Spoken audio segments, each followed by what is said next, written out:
Olá pessoal, paz e graça. Desde o início do ano nós temos compartilhado palavras sobre casamento.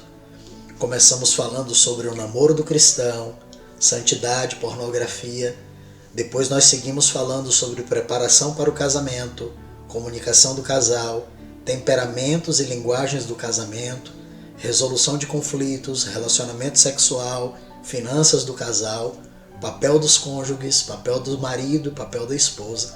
E hoje nós vamos conversar um pouco, de forma resumida, sobre todos esses assuntos, fazendo uma espécie de compilado, de retrospectiva de tudo que nós já conversamos.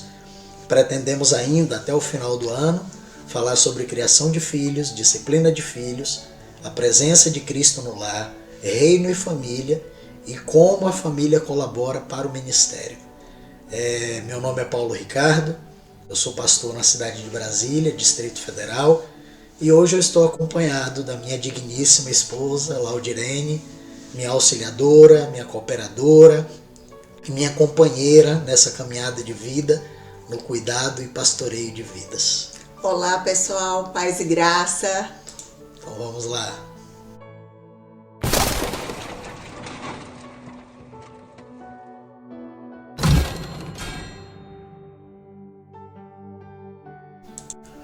Bom, nós recebemos algumas perguntas, algumas perguntas que me foram feitas, e eu resolvi trazer minha esposa hoje, até para a gente fazer esse bate-bola aqui, essa conversa meio que informal. E a primeira pergunta de hoje, na verdade, vai para você, meu amor.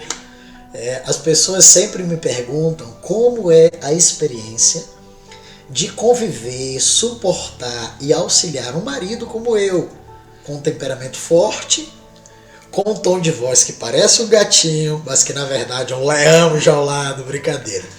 Nós vamos começar, na verdade, sabendo de você, como é a experiência de conviver com um homem com um temperamento forte, né? E logo depois eu vou fazer um recapitulado aí sobre temperamentos e linguagens. Bom, no início não foi fácil, né?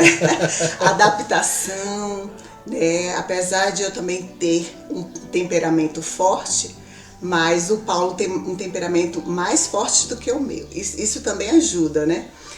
Mas, assim, é depender de Deus, né? É buscar do Senhor sabedoria para lidar com o outro, né? Mesmo muitas vezes não entendendo, não compreendendo, mas buscando a graça do Senhor, né? Sabedoria para agir nas situações, e assim a gente vai lidando no dia a dia com as dificuldades, ele com as minhas e eu com as dele, né? Então assim a gente vai aprendendo, né? E assim, com a graça de Deus, porque não é fácil, mas com a graça do Senhor é possível. Você tocou num ponto importante, que é falar que você tem um temperamento forte, mas que eu tenho um temperamento mais forte que o seu. Então acho que a gente poderia começar esse tempo aqui relembrando os tipos de comportamento existentes, e eu vou colocando aí para vocês. Mas o primeiro comportamento, o primeiro temperamento é chamado de fogo, é o colérico. O colérico, ele é impetuoso, ele é enérgico e ele é apaixonado. Ele é uma pessoa que costuma ser bastante explosiva, e a liderança é um dos pontos fortes desse temperamento, né? E quem possui o temperamento colérico tem muita energia e uma grande facilidade de trabalhar com planejamento. São indivíduos que lidam com as mais diversas situações da vida de maneira prática, são ambiciosas, têm uma tendência de serem dominadoras, às vezes são impacientes e são intolerantes, e esses princípios eles precisam ser trabalhados. O segundo ponto, o segundo temperamento é o temperamento água, que é o melancólico. Ele é triste, ele é medroso, ele é deprimido, mas ao mesmo tempo ele é poético, ele é artístico. E timidez, solidão e pessimismo são as principais características de quem tem o temperamento melancólico. São pessoas que são introvertidas, acabam escondendo os sentimentos e preferem trabalhar com funções ali que podem ser exercidas individualmente porque não são pessoas que gostam muito de socializar. O terceiro temperamento é o sanguíneo, né? Que é o ar. A pessoa sanguínea é a pessoa que tem muito sangue e ela é alegre, é otimista, é confiante, mas também ela pode ser uma pessoa egoísta. E é um temperamento que não sabe o que é passar sem ser notado. Todo mundo nota, né, esse temperamento. E as pessoas com temperamento sanguíneo são extrovertidas, falam bem e principalmente gostam de falar para muita gente. São comunicadores natos, né, gesticula exageradamente enquanto conversa, falam alto e conseguem se adaptar com facilidade às mais diversas situações. O último temperamento é o fleumático, né? A terra, que é aquele temperamento mais lento, quieto, tímido, racional, coerente. A pessoa fleumática é uma pessoa que sofre, né, muito porque ela é muito introvertida, ela é quieta, ela é gentil, é tranquila, ela é racional, mas ela também às vezes pode ser lenta, pode ser tímida, né? E é muito importante a gente compreender os temperamentos. Então a grande pergunta agora que surge é o seguinte, quais são os seus temperamentos, mas qual é o temperamento dominante? O meu sanguíneo e melancólico, né? E o dominante é sanguíneo. Sanguíneo. E como é que é ser uma mulher de temperamento sanguíneo, esposa de um homem que tem um temperamento mais quente ainda, é colérico? Como eu vejo assim, como as qualidades dele também sobrepõem, né, as dificuldades dele, então a gente aprende a lidar com as dificuldades, né? Ele com as minhas e eu com as dele. Então a gente vai aprendendo como lidar um com o outro, né? Vendo o que ele gosta, o que ele não gosta, e assim ele comigo também. Mas um temperamento um do outro se encaixam no sentido de dizer que eu completo ele e ele me completa diante das nossas dificuldades. Você tocou num ponto aí que eu acho extremamente importante, que é a necessidade de nós compreendermos o nosso temperamento e o temperamento da pessoa que estamos casados, né? Porque a partir do momento em que nós compreendemos com mais clareza a natureza do temperamento da pessoa que nós estamos nos relacionando, nós temos melhores condições e meios para lidar.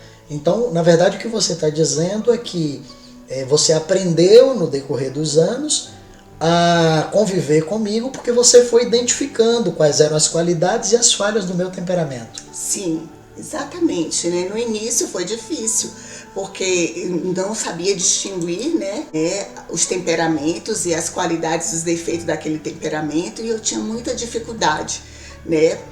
E assim eu fui aprendendo a me adequar. No início do casamento foi difícil, porque é um aprendizado constante, mas à medida que o tempo vai passando, você vai melhorando, você vai se alinhando um ao outro, e é mais ou menos isso. Então você entrou agora num outro ponto interessantíssimo, que é uma pergunta que fizeram. Você está casada com o Paulo Ricardo de 27 anos atrás? E a outra pergunta é o seguinte, você é a mesma esposa de 27 anos atrás? O temperamento de vocês mudaram? Respondendo, não é a mesma pessoa, com certeza. Foi um processo de lapidação, de aprendizado, né, de aperfeiçoamento. Eu sempre brinco com ele, dizendo que hoje ele está melhor do que o início do nosso casamento. Que bom, né? Que assim, fomos aprendendo a lidar, e hoje, graças a Deus, a gente é bem diferente do início do nosso casamento. Com certeza ele mudou, muitas características assim foram aperfeiçoadas, melhoradas, e eu acredito que eu não sou a mesma, não, né? Acredito que eu não seja a mesma. Lau também mudou muito. Uma coisa que a gente precisa entender é que o temperamento, ele não é algo predestinado. É sempre importante deixar isso claro. Apesar de existirem pontos que determinam o temperamento de uma pessoa, mas são muitos circuitos cerebrais que trabalham na mente humana. E cada um desses circuitos, eles são maleáveis, eles podem ser trabalhados. Então você pode exercitar alguns hábitos, né? você pode controlar as suas emoções e você pode canalizar essas emoções. Isso é essencial para que você desenvolva uma inteligência emocional, para que você consiga descobrir o que agrada a outra pessoa, o que na outra pessoa que lhe agrada, o que no seu temperamento que é ruim, o que é no temperamento da pessoa que é ruim, e você vai trabalhando isso. Por exemplo, vou dar um exemplo aqui do nosso temperamento. Eu tenho uma predominância colérica, mas na verdade, com o passar do tempo, eu acabei mudando muito e acabei adquirindo uma característica muito melancólica. Então eu aprendi a chorar muito, eu me emociono muito. E por outro lado também eu gosto de ficar só. Então a solidão, ela sempre foi algo que eu gostei, fazia parte do meu temperamento, mas imagine um pastor solitário, né? Então com o temperamento de Lau eu acabei aprendendo a gostar de ver pessoas, a receber pessoas na minha casa. Então a gente muda, né, na medida em que nós vamos descobrindo de que aquilo no nosso temperamento não é legal. Então é muito bom a gente entender que você pode sim mudar, né? Sim, com certeza, com a ajuda do Senhor, a gente é transformado. Que bom! Vamos à próxima pergunta. Vocês têm a mesma linguagem do amor? Não, somos uma linguagem totalmente diferentes. Aí a outra pergunta é: como é ter temperamentos diferentes e linguagens diferentes e ainda assim manter acesa a chama do amor? Meu Deus, que pergunta. Mas é interessante, né, que minha linguagem do amor é de abraçar, é do toque, né? Já o do Paulo é bem completamente diferente, ele não gosta do toque. E assim, no início, eu falo no início, foi difícil compreender isso, né? Porque eu gosto do toque, gosto de falar palavras de afirmação, né? Tenho aquele todo relacionamento, vamos dizer assim, envolvente, né? No sentido da palavra, de abraçar, pegar. E ele, não. Então, assim, foi uma adaptação muito difícil para mim, né? Assim, como mulher emotiva, né, muitas vezes carente emocionalmente, no sentido de períodos que você fica assim, mais sensível e de repente você... Como uma pedra. Não, mas na verdade assim, Gary Chapman, ele é o autor do livro As 5 Linguagens do Amor, e ele nos mostra as principais formas que nós utilizamos para nos expressar quando o assunto é relacionamento interpessoal. E Lau citou uma delas, que é a palavra de afirmação.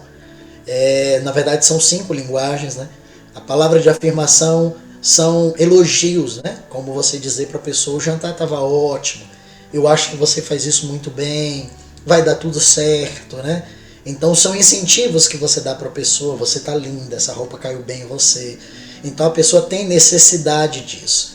Então, quando eu casei, por exemplo, eu não tinha nenhuma expressão de palavra de afirmação, mas eu descobri na nossa caminhada de que isso para Lau era importante.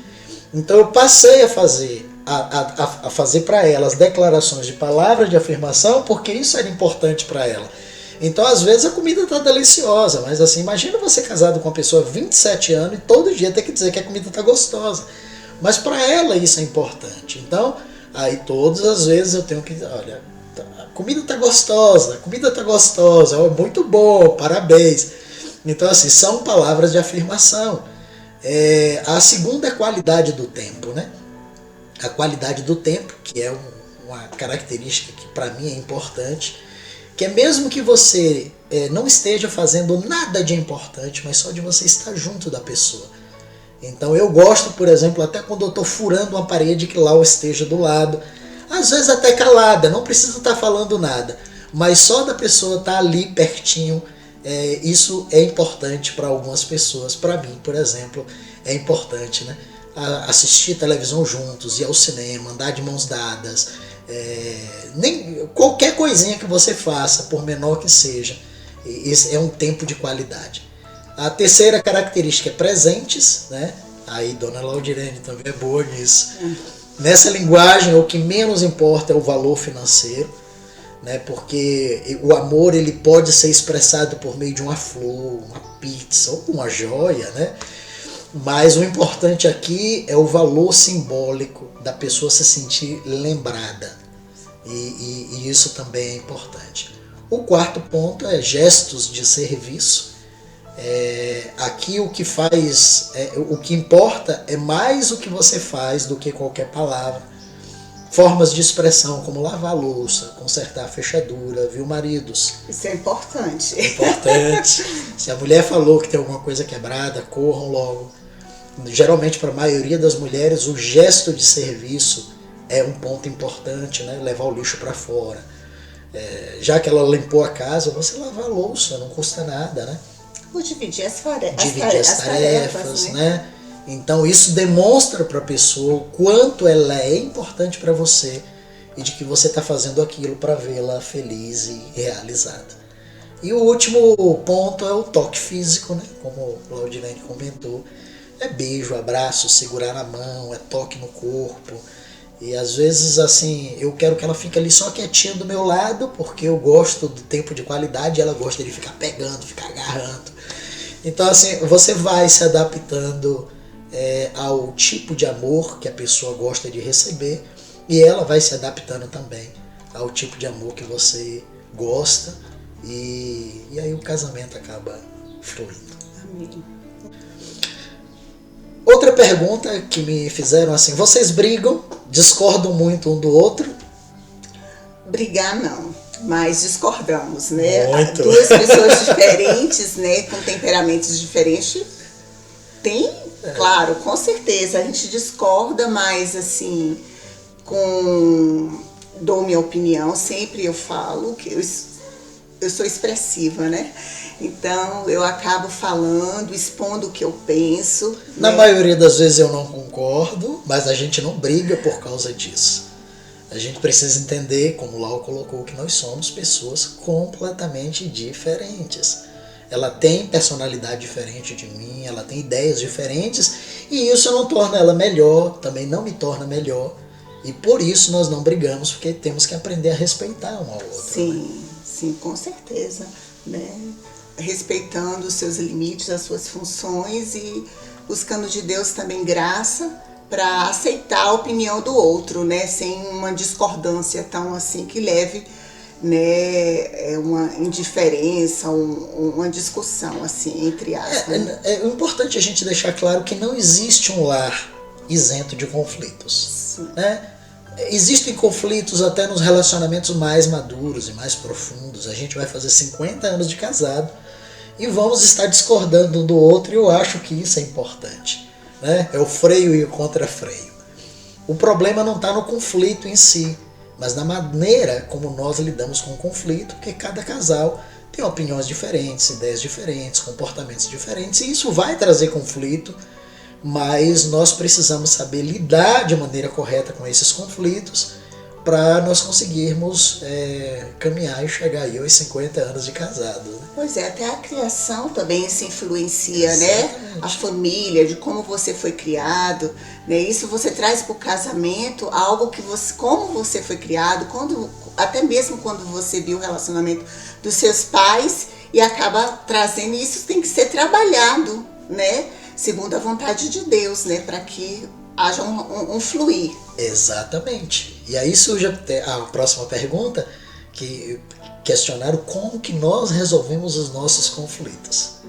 Então, é muito importante a gente dizer o seguinte, que muitos casais se consideram bem-sucedidos em resolver os conflitos com a frase deixa pra lá. É a pior coisa que tem, essa questão de você deixar pra lá. Eu não vou falar isso que é para não aborrecer, eu vou deixar isso pra lá.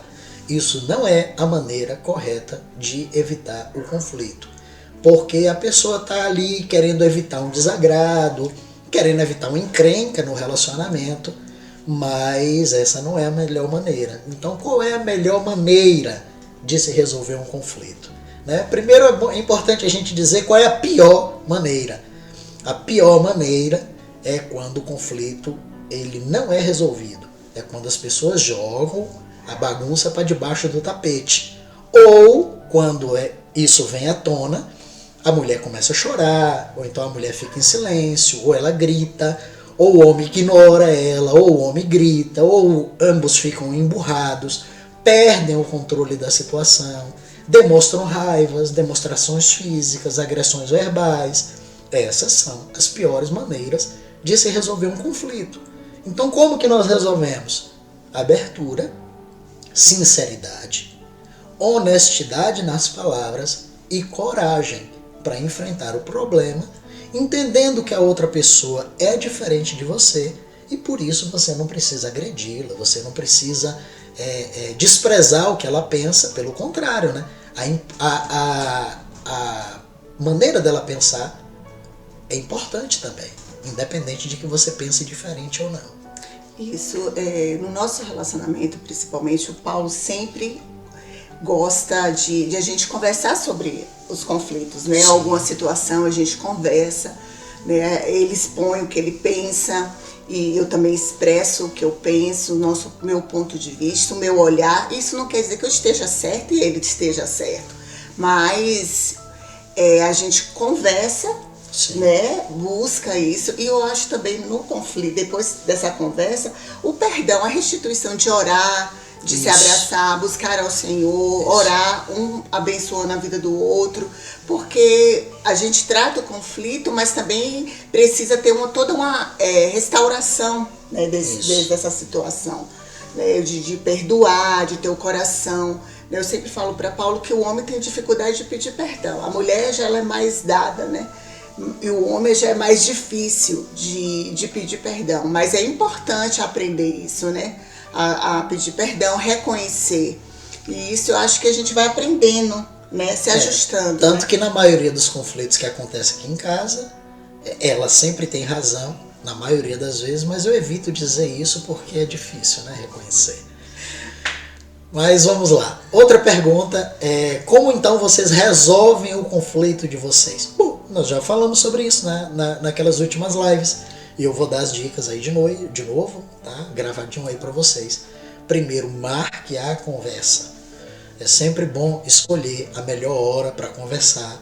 Não precisa ser exatamente naquele momento, naquela hora, porque naquela hora, ainda mais quando a mulher tem um temperamento sanguíneo, né? Então, assim, às vezes naquela hora não é a hora adequada, então marque a conversa. Importante também uma fala de cada vez, né? E aí não seja interrompido. É uma coisa que a gente sempre fez há muitos anos, né? A gente sempre faz isso. Um fala, o outro espera, o outro fala, o outro espera. E eu sempre pergunto: você terminou? E elas também me perguntam: posso falar? Você já terminou? Então é sempre bom. Combinem quem vai começar falando e depois combinem que o outro não vai interromper. O terceiro ponto é que sejam objetivos e tenham foco. Então cada pessoa, no momento da sua fala, tem que responder 3 perguntas. O que aconteceu? Qual a postura que o outro teve que te chateou e como você se sentiu? Então eu vou dizer o que aconteceu, qual foi a postura que Lau teve que eu fiquei chateado e como que eu me senti com aquela postura dela. E ela vai fazer a mesma coisa comigo. Porque senão a gente vai ficar aqui, quando eu era menino, eu lembro e tal. Essa conversa vai render e não vai chegar a lugar nenhum. O quarto ponto é justiça e respeito. É você ser justo no julgamento, né? E você ter respeito, escutar a outra parte, né? Não alimentar nenhum sentimento ruim contra o seu marido, contra a sua esposa.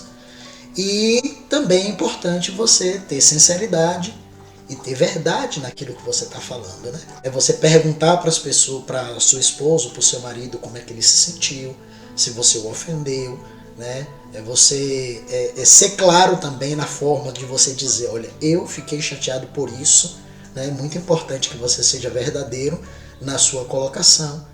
Dê sugestões, é um outro ponto. Dê sugestões à pessoa de como ela pode mudar. Lau me ajudou muito nisso, né? Então, temperamento forte, explosivo, colérico, né? E Lau sempre me ajudava: olha, você tem que ser assim, você precisa mudar nisso aqui. Então dê sugestões à pessoa, né? É muito importante. E por último, oração e confissão, né? Orar juntos, confessar a sua parte, né? Naquele conflito onde que você errou.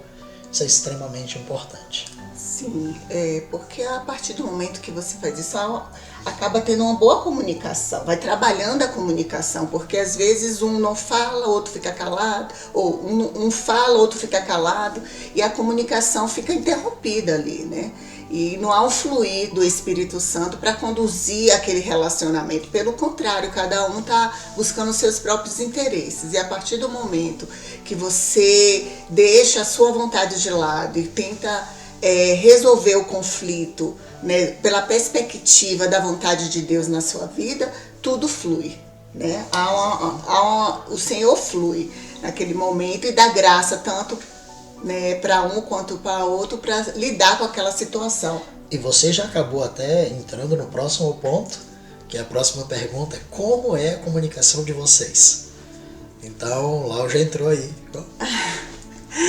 Bom, a nossa comunicação, eu acredito, né, creio que o nosso relacionamento é um relacionamento bom. A gente conversa sobre tudo.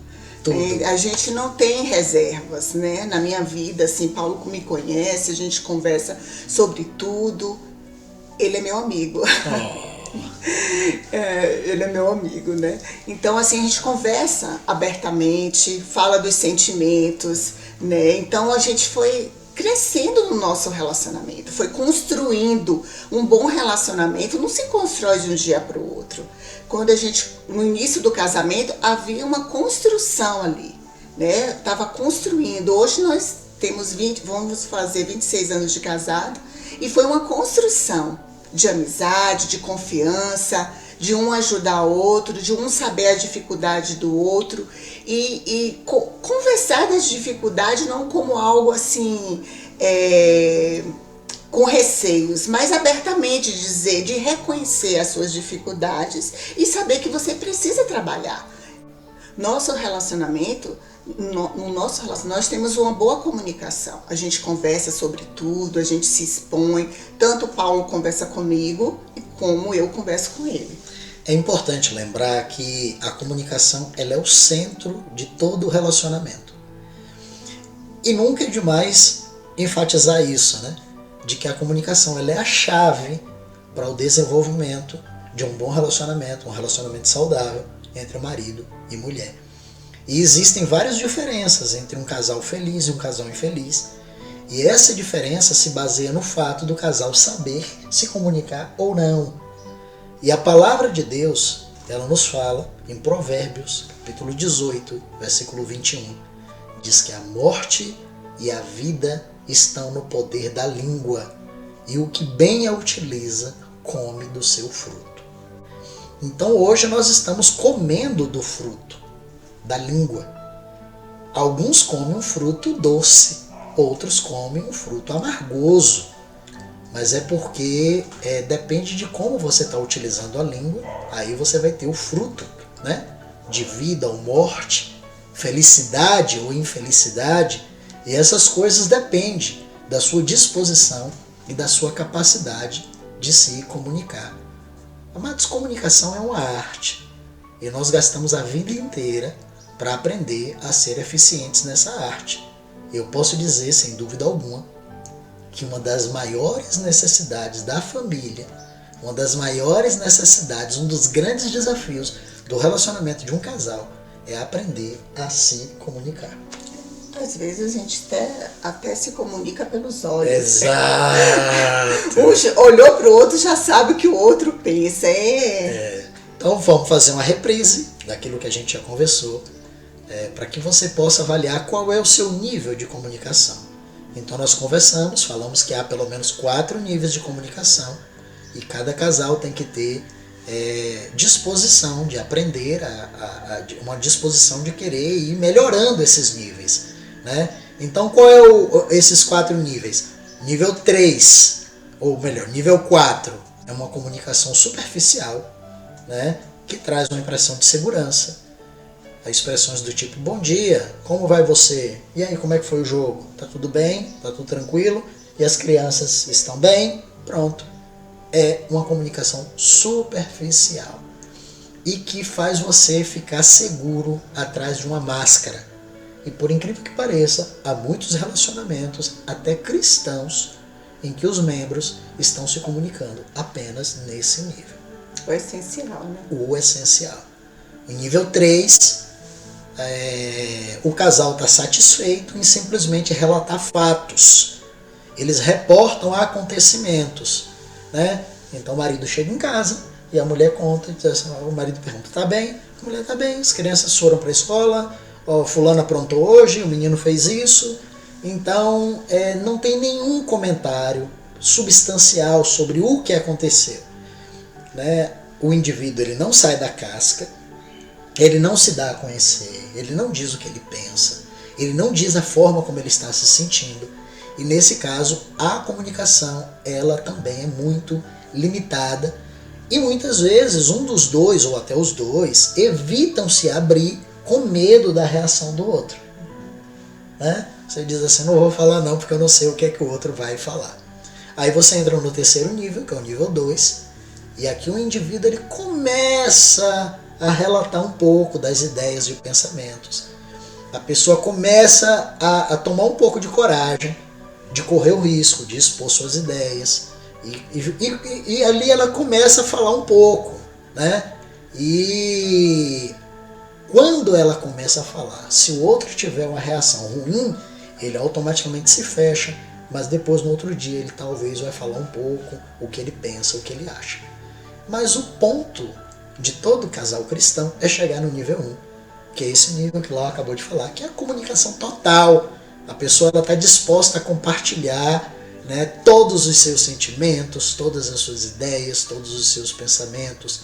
E essa comunicação está baseada na honestidade, na abertura completa. Até os seus medos, né? Até os seus medos. Traumas que muitas vezes você carrega e não divide isso. Exatamente. Então é difícil você atingir esse nível com o seu esposo, com o seu marido, porque ambos correm o risco de serem rejeitados, de serem criticados, né? É ameaçador você compartilhar todo o seu íntimo com sua esposa, com seu marido, mas se você quer um casamento realizado, isso é extremamente importante. Então Lau sabe todos os meus traumas de infância, as coisas que eu passei, os sentimentos que eu tive, até os sentimentos que eu tenho hoje. Às vezes eu chego, conto alguma coisa e eu digo assim, eu tô com vontade de matar, eu tô com vontade de fazer. É importante pôr isso pra fora, mas ela sabe que eu não vou matar ninguém, porque eu nunca matei. Mas é importante você dizer a forma como você está se sentindo, a vontade que ele passou no coração, os sentimentos que você teve, para que isso vá lhe ajudando até você crescer no seu relacionamento. Isso mesmo. Eu acho que a comunicação vai crescendo à medida que você vai se expondo, né? Vai colocando, vai se abrindo, né? Com o passar do tempo, o relacionamento vai melhorando, porque ele já te conhece tanto, ou ela já te conhece tanto, né? Que não tem reservas, né? Um casamento com reservas, com coisas escondidas, sem ser colocadas, sem ser expostas, é muito perigoso. Demais. Né? Muito perigoso, porque a confiança ela é construída, né? Construída. Por isso que é importante, no momento em que a pessoa ela começa a ter a coragem de se abrir com você, de você evitar alguns comportamentos que façam ela voltar de novo para o casulo dela e se fechar de novo, tá? Então você precisa evitar alguns comportamentos que atrapalhem essa boa comunicação. Uma delas, lágrimas. Geralmente é a mulher que chora, né? Mas tem homem também que chora muito. Eu já chorei muito. Então assim, quando você começa a chorar, a pessoa ela para de se abrir, porque ela acha que ela entrou num campo ali que não é legal. Gritos também. Quanto maior a voz, menor é a comunicação, né? Então, atos de agressividade. A pessoa está lavando louça e começa a bater as louças, bater na mesa, lavar, fazer alguma coisa com um pouco mais de dureza, né? Então a pessoa percebe que aquilo que ela falou também não foi legal. Silêncio, né? É o método predileto dos casais. Ambos recusam a expressar os sentimentos e acabam usando o silêncio como uma arma. É triste, né? A gente ficar sabendo de casais que passam 2, 3, 4 dias sem dirigir palavra um ao outro, né? Que coisa triste isso. Ou até comportamentos infantis, né? Fazer careta, né? Debochar, né? Usar de ironia, fazer piada. É a única maneira que muitos casais acham para se comunicar na hora da briga, mas são atitudes que acabam atrapalhando. E o casal que está se empenhando em atingir esse nível mais profundo de comunicação precisa deixar de lado essas manifestações infantis e se expressar de uma maneira mais adulta e mais madura. Outro ponto importante é a gente lembrar que comunicação é sempre uma via de mão dupla, né? E uma das melhores maneiras de fortalecer a comunicação é desenvolver a habilidade de ouvir, escutar o cônjuge com interesse. Então, eu te escuto com interesse. Escuta. Não, é importante o seguinte, aqui eu até fiz essa brincadeira porque logo no início do nosso casamento, isso para mim é extremamente importante. Então assim, se eu começar um assunto e eu perceber que Lau está fazendo uma outra coisa, eu automaticamente paro o que eu estou falando. E no início do meu casamento, eu não só parava, como eu ficava emburrado e eu não queria voltar a falar sobre aquilo. E ela fala, amor, eu digo, não, eu não vou mais falar, ficava de birra, né? Hoje não, hoje eu já falo, mas eu continuo ainda com o mesmo comportamento de não aceitar que enquanto eu estou falando com a pessoa não me dê ouvido. Por isso é importante que você escute a outra pessoa, demonstre atenção. Então, na hora que a pessoa está falando, você para o que você está fazendo, olha para ela e você presta atenção. E interagir na conversa, diga, é sério, foi mesmo? Porque é importante para outra pessoa ela saber que ela está sendo ouvida, né? E Tiago, capítulo 1, versículo 19, fala sobre isso. Diz que todo homem, pois, seja pronto para ouvir, tardio para falar e tardio para se irar. E Salomão expressou o mesmo sentimento de uma outra maneira, lá em Provérbios 18:13, em que ele diz que responder antes de ouvir é estultícia e vergonha. Então, quando sua esposa ou marido falar com você, eu sei que você ouve, mas é muito importante que você dê atenção. Ok, é isso aí. Amar é ser capaz de parar aquilo que você está fazendo, olhar para o seu cônjuge e dar ouvido e atenção a ele enquanto ele fala. É uma arte a ser aprendida, né? Mas muitas vezes a comunicação ela é prejudicada porque nós não sabemos ouvir, ou pelo menos nós não sabemos fazer com que o outro saiba que ele está sendo ouvido. Até mesmo por causa da ansiedade. Muitas vezes a pessoa fica ansiosa de querer expor, né, os seus pensamentos, expor a sua opinião. E às vezes, e você ouvir, já respondeu até a sua dúvida, muitas vezes, até aquele questionamento que você tinha daquele assunto. Então, como o Paulo falou, é uma arte de ser aprendida, né? Principalmente as mulheres que são mais ansiosas e querem expor logo os pensamentos e muitas vezes acabam extrapolando, né, isso. Mas buscar a graça do Senhor, né? A sabedoria do Senhor para nos ensinar como esposa, aprender a ouvir e esperar, né, que o outro termine. Isso também é uma forma, né, de educação, né? Nós vamos dar então aqui algumas dicas sobre como melhorar o relacionamento do seu casamento. Então, primeira dica eu queria dar é o seguinte: não resolva problemas ou tome decisões tardes da noite ou quando estiverem cansados. A nossa tendência quando estamos cansados é reagir negativamente para qualquer discussão. Então, por outro lado, na medida do possível, procure acertar qualquer desentendimento que houve naquele dia. Mas se estiver extremamente cansado, não tome decisão. Chegou do trabalho, deixa o marido descansar. Tá? Evita, por exemplo, qualquer situação em você ter que tomar decisões quando estão extremamente cansados. Outra coisa é discutir, né?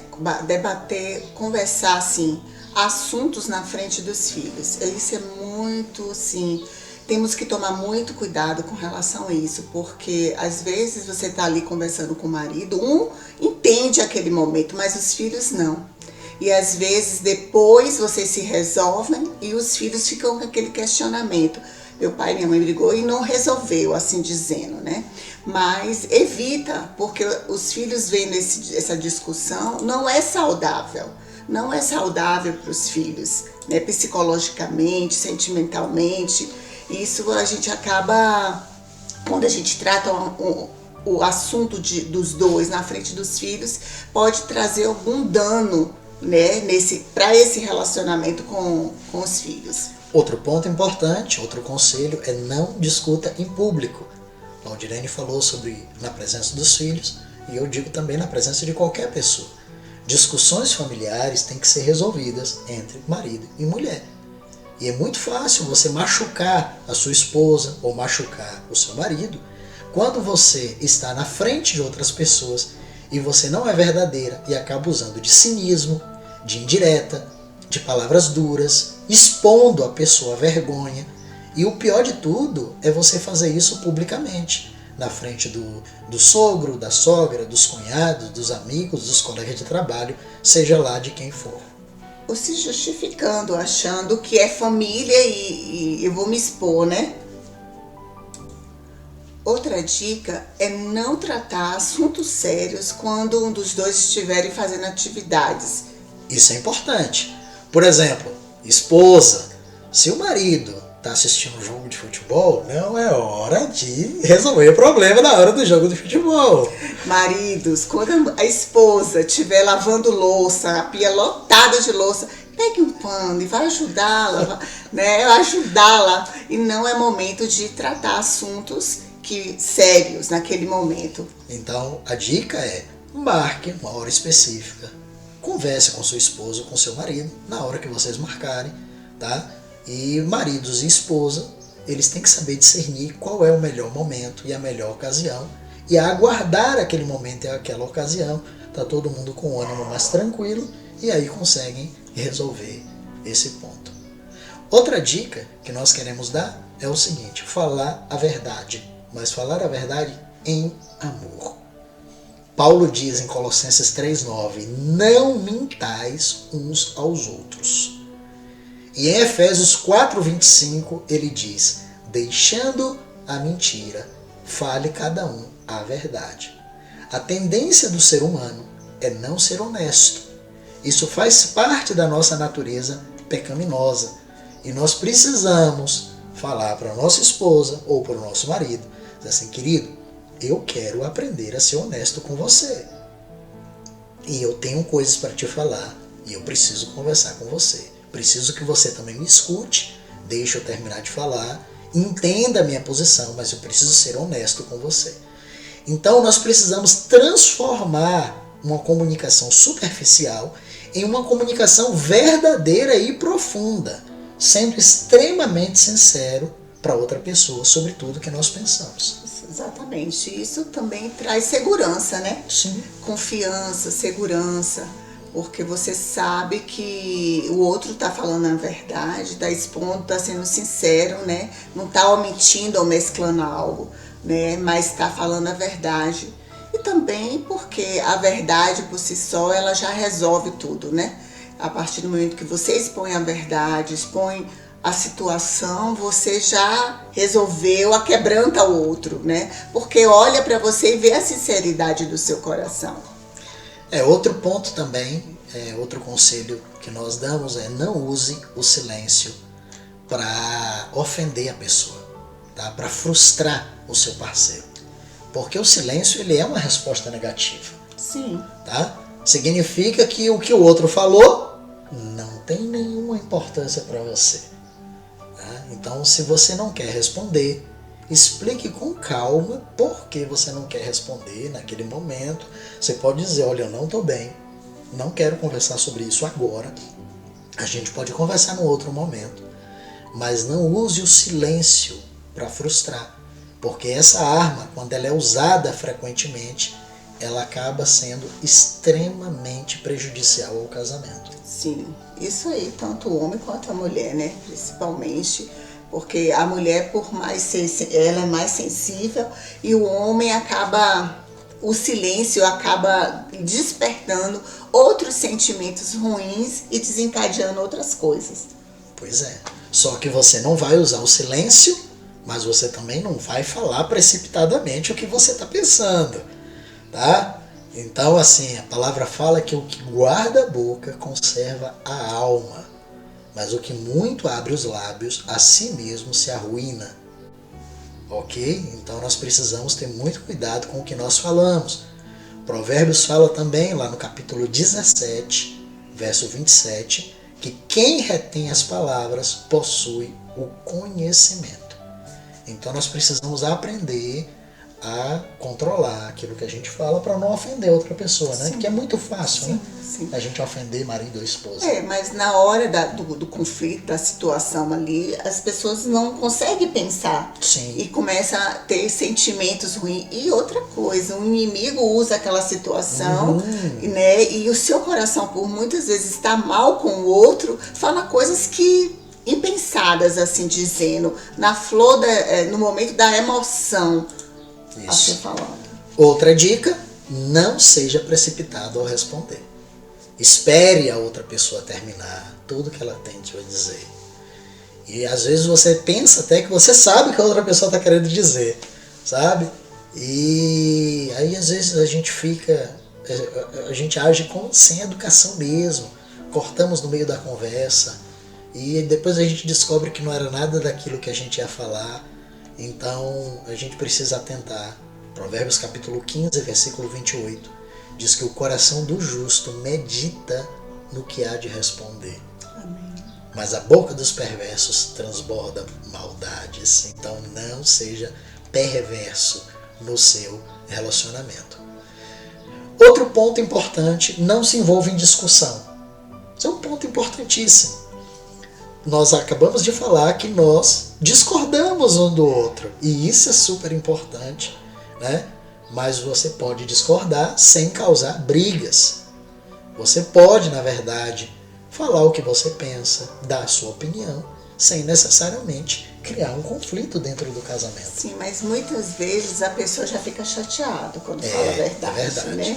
Aí às vezes o outro também tem que se preparar. Reage diferente. Eu não sou assim, né? E começa a alimentar sentimentos no coração que não são sentimentos agradáveis, né? Que desagrada até o Senhor. Depois você vai ter que confessar isso para Ele, que você passou isso no seu coração, e pedir perdão, né? Pela pré-julgamento, assim dizendo. Isso. E é interessante isso que Lau está dizendo, porque quando alguém da sua família lhe ataca, por exemplo, a esposa é dura com o marido, ou o marido é dura com a esposa, ele está esmagando o próprio coração. Porque Paulo disse que a esposa é parte da sua carne. E você não maltrata a sua carne. Você antes alimenta e cuida bem dela. Então, você já foi esmagado pelas palavras duras do seu marido ou da sua esposa? Eu tenho certeza que isso já aconteceu. Isso acaba sendo um pecado muito comum no meio das famílias, às vezes até das famílias cristãs. E seria muito importante se a gente prestasse atenção no que Provérbios 17:14 diz, que ele fala que como abrir-se da represa, assim é o começo da discussão. Desiste, pois, antes que haja briga. Ninguém consegue segurar uma represa. Então, assim, evite. Já nem abra essa represa. Tá? Nada de entrar em conflito, nada de entrar em discussão. Não entre num conflito que só vai machucar um e o outro. Isso mesmo. E uma coisa também que eu penso que isso é interessante, que se a gente estiver catequizando isso na nossa cabeça, que eu tenho que tratar o outro como eu gostaria de ser tratada, né? Isso é um princípio do Senhor, né? Isso. Se eu tratar o meu marido, que é carne da minha carne, né? E isso vai fluir. Se eu pensar que se eu estiver magoando ele, eu estou magoando a minha própria carne, né? Estou tratando, né, de uma forma áspera, então se arrependa. Busque do Senhor graça, sabedoria, né, para tratar ele como eu gostaria de ser tratada, né? E lembrando que nós representamos famílias cristãs. Efésios capítulo 4, versículo 31, Paulo diz: longe de vocês toda amargura, cólera, ira, gritaria, blasfêmia e bem assim toda malícia. Às vezes a gente chega na casa de irmãos, parece casa de incrédulo. Gritaria, confusão, conflito, ofensa. Isso não cabe a nós que somos convertidos. Amém. Com certeza, ali onde o Senhor está, o Senhor se faz presente nas nossas vidas e na nossa casa. É um lar onde o Senhor está. Então, onde o Senhor está, tem que haver paz, tranquilidade, né? Se não tem, vamos rever isso, os nossos conceitos, o que está faltando para que haja paz, harmonia, onde precisa mudar, onde precisa se arrepender, né? E tudo que a gente fizer para adquirir coisas, frutos do Espírito, assim dizendo, dentro do nosso lar, dentro da nossa vida, é bem-vindo, porque tudo que fazemos pela família é proveitoso, né? É proveitoso. E nós precisamos combinar isso, tá? Você precisa combinar com sua esposa precisa combinar com você, porque o combinado não sai caro, né? Então, eu preciso afirmar assim: minha querida, olha, eu não vou concordar com você. Eu tenho uma opinião diferente. E eu sei que você também tem uma opinião diferente de mim. Nós não vamos concordar com isso. Mas eu quero me comprometer com você de que mesmo a gente pensando diferente, nós não vamos nos ferir um ao outro. Não vamos nos magoar. Eu não vou te ofender. Você não vai me ofender. Combinado? Então isso precisa estar muito claro, né? Porque às vezes só porque a outra pessoa discorda de você, você já se acha no direito de atacar. E não é esse o propósito da família. E eu penso também que o marido tem essa função de estabelecer isso, né? Se por acaso a sua esposa não está tendo essa característica do Senhor, mansidão, a importância do marido chegar e dizer: querida, essa não é uma postura que Deus quer, né? E orientar os seus filhos, a sua esposa, afinal ele é o sacerdote, ele está ali cuidando da casa, ele é responsável pela família da esposa e dos filhos, né? Então acho que isso é muito importante também, porque as mulheres acabam, né, no momento caloroso da situação, não vou dizer esquecendo da postura que ela tem que ter ali no lar, né? Da harmonia que ela tem que proporcionar para a família. Então é importante, o homem, tem que estar na sobriedade de dizer: olha, você está errando nisso, e com graça e sabedoria. Amém. Pois é, o vídeo está ficando enorme, então nós vamos cortar ele aqui. Vamos interromper, fazer essa primeira parte.